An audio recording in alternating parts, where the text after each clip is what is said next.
Okay, so we're moving on to being able to create more organic and curvy shapes. We've learned about all the geometric shapes and how to combine them in different ways. Now, what about if you want to create things that have more curves and a more natural organic look? So the first tool we're going to look at is the pen tool. So let's have a look here. The pen tool can be found over here, and the shortcut is P. I'm going to set my fill to none and my stroke to red and my stroke weight to 3 so that I can see what's going on. And I'm going to zoom into the first shape. So the pen tool, just without any special treatment, is literally just a way to click and create lines. And if you go back to your start point, you will notice that you get a little O, which is telling you if you click now, you're going to close the shape. And I'm going to do that. So that's really pretty basic. But what if we wanted some interesting curves? So now is when the pen tool becomes interesting, because we can create whatever curves and shapes we want. It requires practice. It's a little bit like when you learn how to drive for the first time. You sit in the driver's seat and you think, wow, I've got a lot to do here. I've got to change gear. I've got to work the pedals. I've got to steer in the right direction. I've got to look in my rear view mirror. And it might seem overwhelming, and you practice and you do it and you do it, and then one day you're doing it without even thinking about it. And that's kind of like how the pen tool works, is you practice and practice, and then one day you're doing it and it's just muscle memory.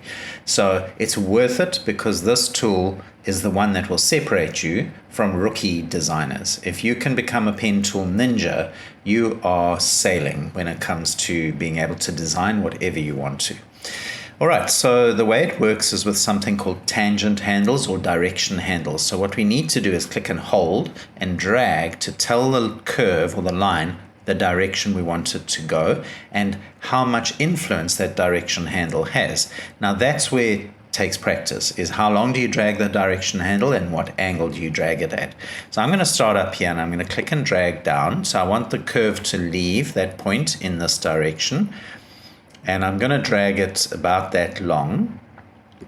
So you can see that it creates two handles, one coming from the top and one coming from the bottom. In the middle is the actual anchor point.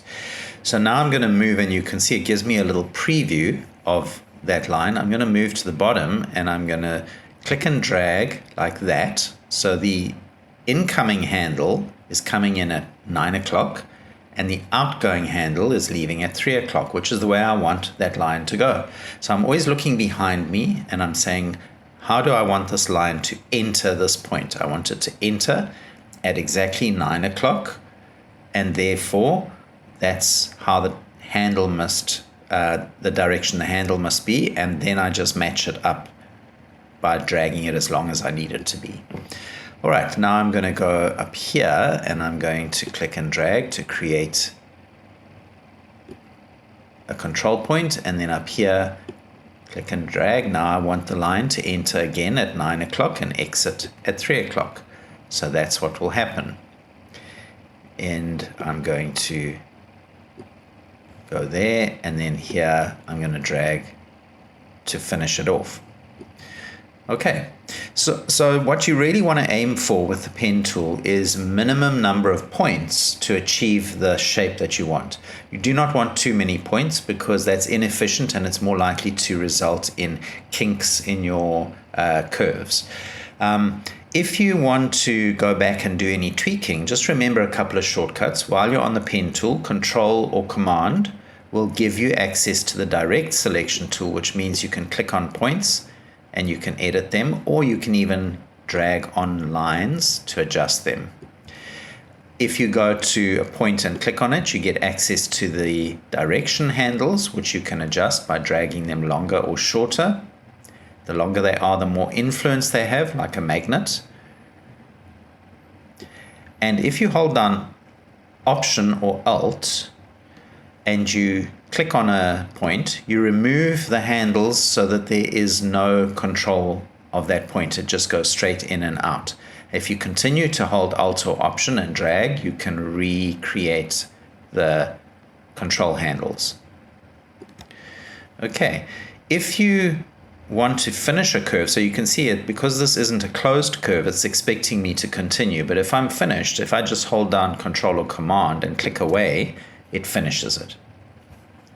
All right, so let's have a look at this, which is an interesting one because it's got a smooth curve and then it's got a cusp or a corner and then another smooth curve. So let's try that one. So drag your direction handle and then I'll go there and then up here. And while I'm holding my mouse or trackpad down, I'm going to press Alt or Option and change direction to create a corner, and now I can come back this way. Okay, so just with those few shortcuts, Command or Control to give access to the direct selection tool, and Alt or Option to allow you to change the point from smooth to a corner, and Control or Command click away to finish the curve. So let's try some familiar shapes here. So with the pen tool, I'm going to drag my direction handle. I'm going to go over here and continue. And I'm always looking behind me to make sure that that curve has the right shape. And then once I've got that, Alt, change direction, because that is a corner. And then here it ends with a corner. So once I see that little O to close the shape, I hold down Alt or Option first and then click and drag to finish it. Okay, let's have a look at this leaf shape. So I'm going to start here. You can start anywhere. I'm just starting somewhere that I think is going to make it easier for me. Then I'm going to go down to this point. I'm going to drag and then hold down Alt or Option, change direction. Come back up here. Okay, and then here, drag, Alt or Option to change direction, and then back to the beginning to create my shape. Now it's not a great job here, so Control or Command to access my direct selection tool, and now I can go in and I can edit things a little bit to give me, just click on there, to give me the results I want. So you don't have to start again if you don't do a good job. You can just go in and you can tweak your curve just by dragging on these points here. All right, let's try the last one here for the pen tool. So direction handle, always looking at the entry and exit point of the line, and that's the direction the handle should take. So I've gone a bit far here. Let me just zoom in. So Control or Command, I'm going to shorten that and shorten this so I get a better result. Okay, and then here, drag, Alt, change direction.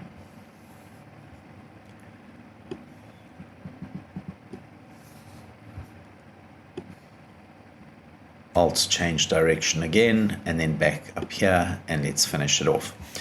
Okay, so it really is just practice, and it is a tool worth spending the time learning. So that's the pen tool.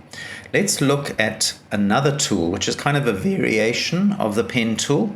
Not as powerful as the pen tool, because the pen tool is ultimately totally controllable, but it can be a good starting point. So let's have a look at the next artboard, which is about the curvature tool. So this is the one next to the pen tool here. So let's go to the curvature tool. And with this one, if we wanted to create this kind of shape, which is, whoops, let me just go up here, which is just straight lines, we have to double click to create a corner. So I'm literally going to double click, double click, double click, again and again. Okay, so a little bit different to the pen tool. Here, now what it does is it tries to calculate the curves as you go. Instead of you dragging out your direction handles, it tries to do it for you. So you'll see that if I click there, and then when I move here, it's giving me a preview of how that curve is going to go. And I'll just keep going.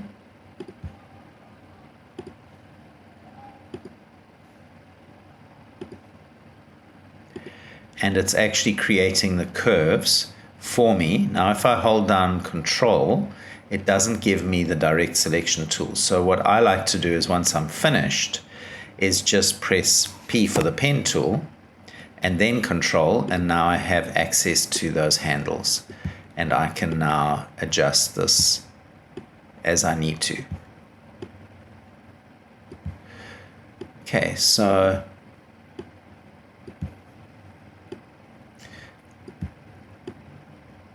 for me, I'm much more of a pen tool user. The curvature tool has its uses. It's useful for some kind of general curve kind of shapes. Some people prefer the curve tool and become really accurate with it. I don't. So let's just try this one here. So curvature tool, Control Command, click away to finish the previous shape. I'm going to go like that and then double click there to make a corner, and then back here like that. So it's not bad, it's just that it's not really, you have to go back and kind of tweak it a bit. So that's my impression of the curvature tool. But of course, whatever tool works for you is what you should use in terms of achieving organic shapes. So let's look at the last one, which is the one that is the easiest to use, but also the hardest to get absolutely accurate, and that's the pencil tool. So the last artboard is the pencil tool here, and you'll find that tool buried here with the shaper tool. And if I double click on the pencil tool, you'll see that I have this fidelity slider. So fidelity is how faithful do I want my hand movements with my trackpad or mouse or tablet pen. How faithful do I want the line to be to my hand movements? Do I want it to try and smooth things off, or do I want it to be absolutely accurate? So it depends on what you're doing. If I'm signing a signature, I want it to be accurate but not too squiggly. So I might go a little bit on the smoother side. If I'm sketching, I probably want it to be 100% accurate. So it depends on what you're doing. I'm going to leave it in the middle at the moment. And the first shape is definitely not the kind of shape you want to try and achieve with the pencil tool, because it's like a pencil. It's basically a more natural way of drawing. Let's try this curve here. So there we go. You can see it smoothed it off nicely.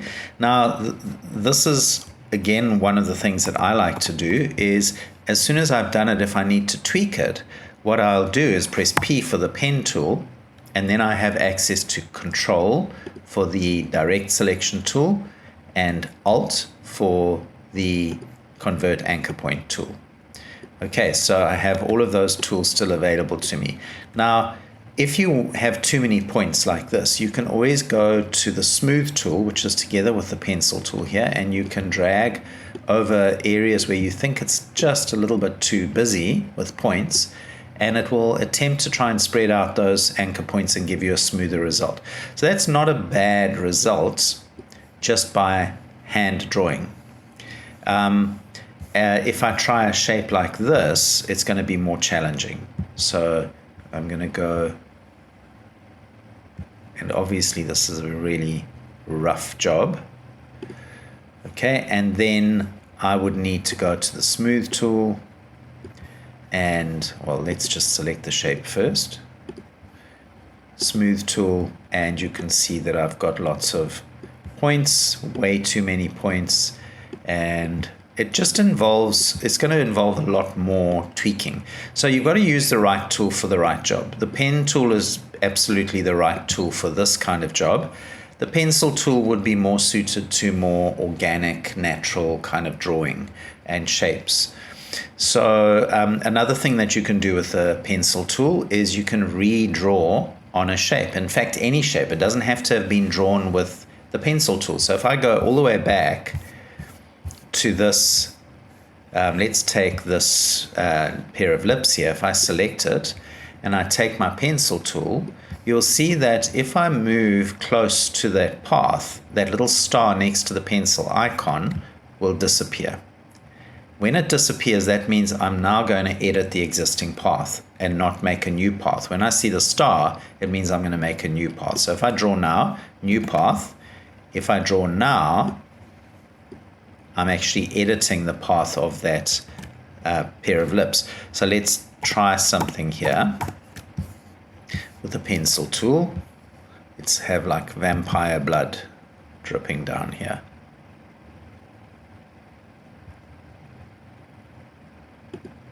So you can see that it's edited that path just by a freehand drawing with the pencil tool, even though I made it with the pen tool. Okay, so practice with these tools and learn which ones are going to work for you in different situations. Ultimately, it's the end result that matters. Remember, the fewer the points with the maximum detail is what you're looking for.